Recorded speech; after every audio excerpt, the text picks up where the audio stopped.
বাচ্চাদের ব্রাশ কয়বার করা উচিত? হঠাৎ করে বাচ্চার মাড়ি ফুলে গেছে, ঘন ঘন মুখ শুকিয়ে যায়। আমরা একটু ম্যাডামের থেকে এই প্রশ্নের উত্তরগুলো জানার পরে তো আমি বলবো বাচ্চারা আর বড়রা আমরা তো সবাই সমান, বাচ্চাদেরও অবশ্যই আমরা 2বার করে ব্রাশ করার চেষ্টা করব।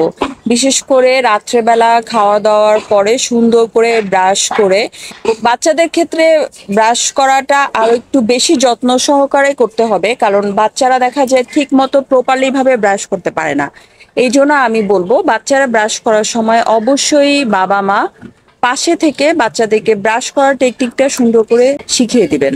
আর বাচ্চারা অবশ্যই 2বার ব্রাশ করবে, রাত্রেবেলা ঘুমানোর আগে সুন্দর করে ব্রাশ করবে এবং সকালবেলা উঠে নাস্তা করে ব্রাশ করে তারপরে আমরা স্কুলে যাব। হঠাৎ করে বাচ্চার মাড়ি ফুলে গেছে, তো আমি যেটা আগেই বললাম যে বাচ্চারা যদি নিজেরা ব্রাশ করে তাহলে দেখা যায় ওরা, আমি দেখি যে আমার কাছে যারা বেবি পেশেন্ট আসে তারা দেখা যায় ম্যাক্সিমাম বাচ্চা মানে তাড়াতাড়ি ব্রাশ করে চলে আসে। এই জন্য ব্রাশটা প্রপারলি না হওয়ার কারণে দেখা যায় যে দাঁতের নিচে খাবার দাবার বা আঁশ জাতীয় খাবারগুলো এগুলো জমে থাকে, এই জন্য ওগুলো থেকে মাড়িটা ফুলে যায়।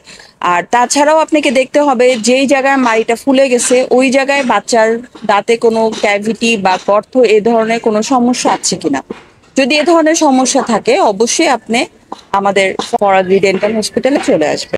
এরপরে একটা কোশ্চেন ছিল যে ঘন ঘন মুখ শুকিয়ে যায়। তো ঘন ঘন মুখ শুকিয়ে যাওয়ার এই ব্যাপারটা আসলে চলে আসে আপনার শরীরের লুকায়িত কোনো সিস্টেমিক ডিজিজ থেকে, বা আপনি কি ধরনের মেডিসিন খাচ্ছেন সেটার সাইড ইফেক্ট থেকে, এগুলো থেকে আসলে চলে আসে যে ঘন ঘন মুখটা শুকিয়ে যাওয়া। এই জন্য আমি বলবো যে পর্যাপ্ত পরিমাণ পানি খাবেন, মুখ শুকিয়ে যাওয়াটা থেকে আমরা কিছুটা পরিত্রাণ পরিত্রাণ পাবো।